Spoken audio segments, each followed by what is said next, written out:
There is nothing. Only warm primordial blackness. Your conscious ferments in it. No larger than a single grain of malt. You don't have to do anything anymore. Ever. Never, ever. Never, ever, ever, baby. An inordinate amount of time passes. It is utterly void of struggle. No ex-wives are contained within it. Yes, it is. An awareness creeps up on you. A mass lies hidden in your dead angle, soaking in some lurid acidic sauce. It's bloated and shameful, a ball of meat surrounding you. This is a terrible line of questioning, and it will only lead to more awareness of the meat thing. There, no ball of meat, no light in the formless nothing, just nice women. I know you do, baby. I know. Coming right up, sir. Smooth passage. Alright, nothing town to fuck all borough. Do you want me to upgrade that to a one-way trip, sir? The song of death is sweet and endless. But what is this? Somewhere in the sore, bloated man meat around you. A sensation. Like a fly to the ointment, your conscience sticks to it. The limbed and headed machine of pain and undignified suffering is firing up again. It wants to walk the desert, hurting, longing, dancing to disco music. The stench of liquor rises from your mouth, and with it, an ungodly headache. A fiery streak penetrates your skull, trying to force your eyes open. It's a sound, a clarion call from hell. Somehow, you know what it is. A caprice to name a motor carriage.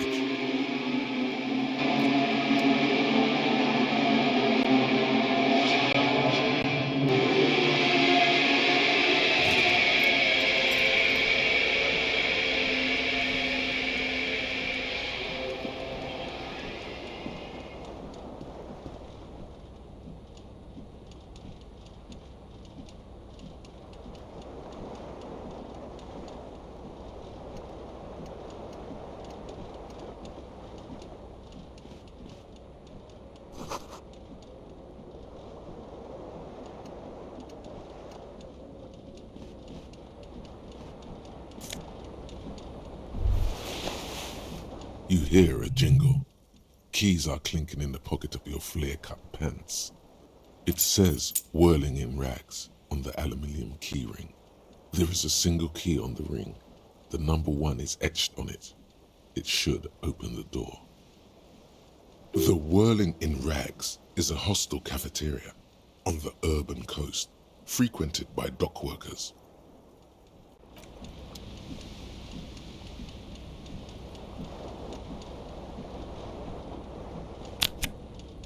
This fan has 2 chain pull switches.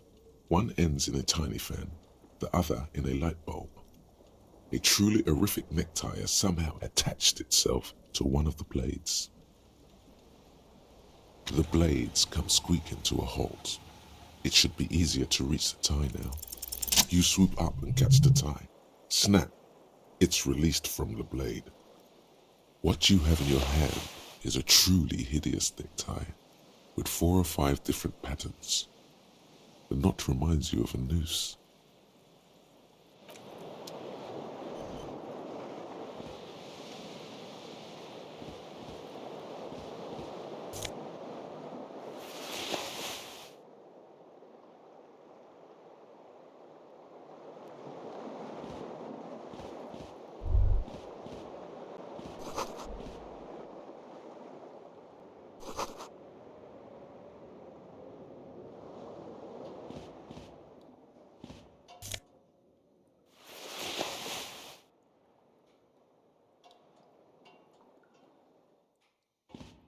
mirror hangs above a bent and broken sink. In a fierce discharge of masculine energy, someone has ripped half the faucet off. Was this not the same Elo that founds empires and lays waste to cities, virile, uncaring towards the little things? Probably not, no. Hot water sprays from the faucet's base, and steam covers the mirror. You cannot see yourself, just a vague impression of a man. Suddenly, you realize you have no memory of the face that awaits you there, underneath the soft vapor. As you slowly reach your hand towards the surface of the mirror. Abort. You clearly have not thought this through. You won't like what you see there, and you will never unbecome it. Behold. You have no idea who this thing is, do you? Too late. You clearly have rigor mortis on your face. Or wait, is that an expression? Are you trying to make an expression with that face? Why? Please stop. It's horrible. You're scaring yourself. Oh my God. You can't stop. It's like it's not even voluntary anymore. You have worn that grin into your face and now it won't come off. What does it even mean? What is the emotion you're trying to convey? You should check yourself for a pulse, because from here it looks like a cadaverous spasm. You find no sign of life on your swollen neck. However, putting your hand on your chest reveals an irregular heartbeat. You appear to be alive, for now.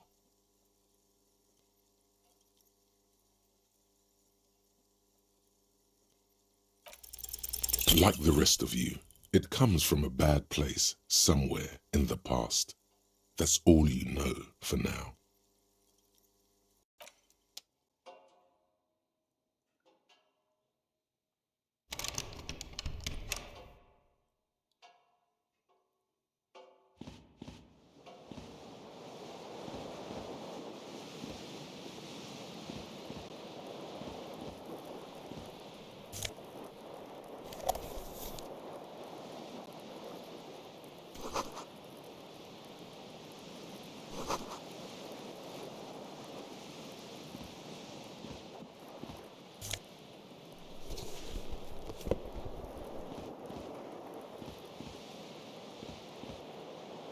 The window stands broken in its frame. Cold wind blows in. The morning light hurts your eyes. It's hazy, but you see the ocean and some war-torn buildings. The shards face outward. Whatever broke this window came from the inside. A fine web of scarring covers the back of your right hand, but none of it is recent. More likely a projectile than a held object. There are no fragments on the floor from pulling a tool back in after impact. It is too large for a bullet, yet too small for a piece of furniture. You're looking for something heavy and larger than your fist. The single green shoe you found fits the hole almost as well as your foot. It would have also been heavy enough if thrown with force. Congratulations, you smashed the window with your own shoe. Now you only have one. If you're lucky, you could still find the other one on the balcony outside. The door to it should be outside your room. A cool wind gushes in. Your toes curl up from the cold.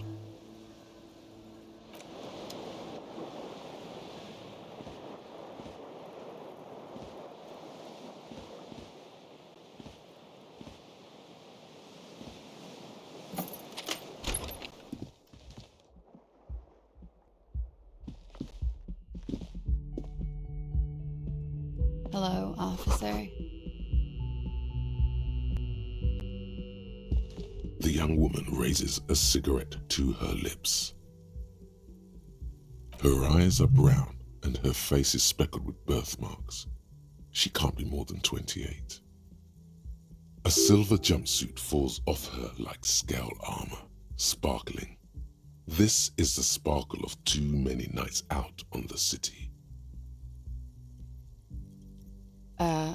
No.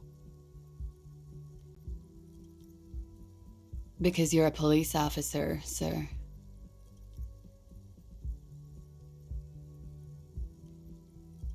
I am, yes. Unless you've been feeding us a set of very well-rehearsed lies all this time. You've been here for 3 days, on official police business, no less. Couldn't say. In truth, so far, mostly drinking. You have no doubt about the drinking, but do you strike yourself as a tight-lipped drunk? She must have heard something.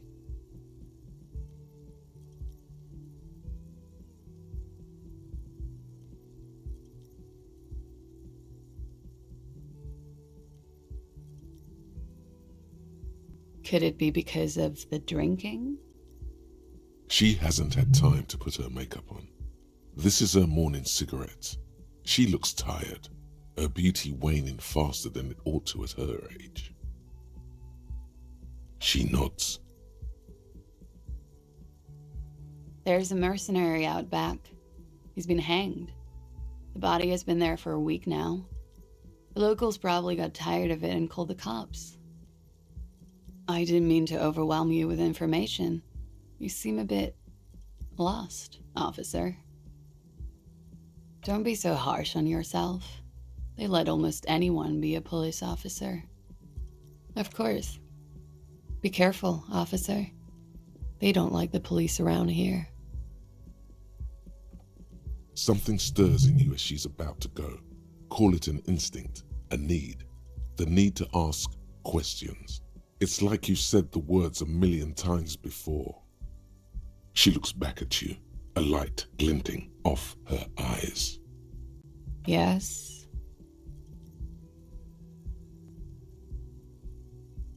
The dock workers are pretty cocky. They think they're police enough. At least here on the coast. I can't say about the rest of the city. You're in a hostel, sir. We are in Revachol. Revachol is the disgraced former capital of the world, divided into zones of control under foreign occupation. Half a century after a failed world revolution, she is central to our moment in time. You sure look like you're from Revachol. Revachol parties. Her accent suggests she is not from around here. She's from Aranier, another part of the world. It's 51. The current century? Centuries don't have numbers, they have names, and this is the current one. Civilization has existed for 8,000 years, sir. You're right. There is nothing funny about civilization. There was the usual ruckus, loud disco music. I couldn't say. It's impossible to hear people speaking from over here. Oh, yes.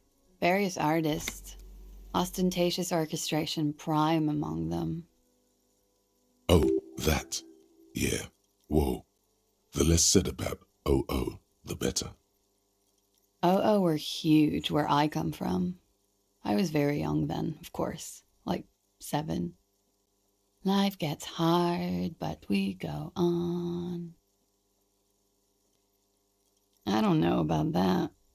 At around 2 o'clock, the disco stopped, and there was a change of pace. A slow, sad song started playing, like organ music on repeat. That went on for quite a while. Some of the time, you were yelling along to it. Yes, there was a church in there, a really small church. Like the smallest, saddest church in the whole world. It was about that. And also, that it doesn't matter anymore and that we're alone now. It was difficult to tell. The song itself is very quiet and soft, but You sounded like a winded boar, sir. It was hard to understand what you were singing on top of it.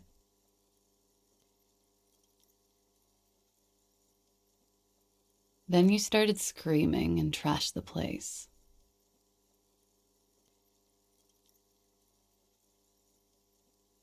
No, it didn't sound like there was a fight. It sounded like someone was trashing their room. A window was smashed. The tape player, probably. The song stopped. And furniture, too. A real destructathon. There was screaming. Then I think you passed out. There was.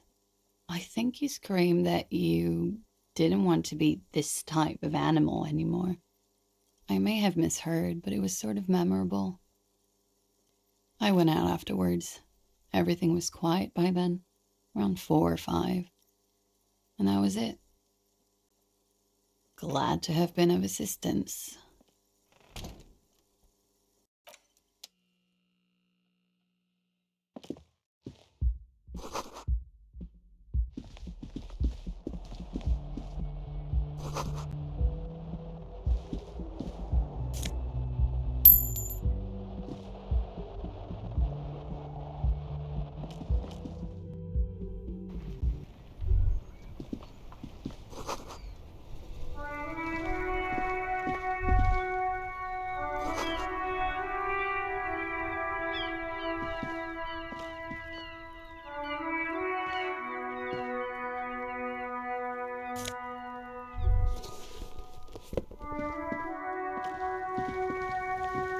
There they both are, 2 identical shoes, both copiously green and indiscriminately snakeskin, reunited on your feet, like 2 baby crocodiles.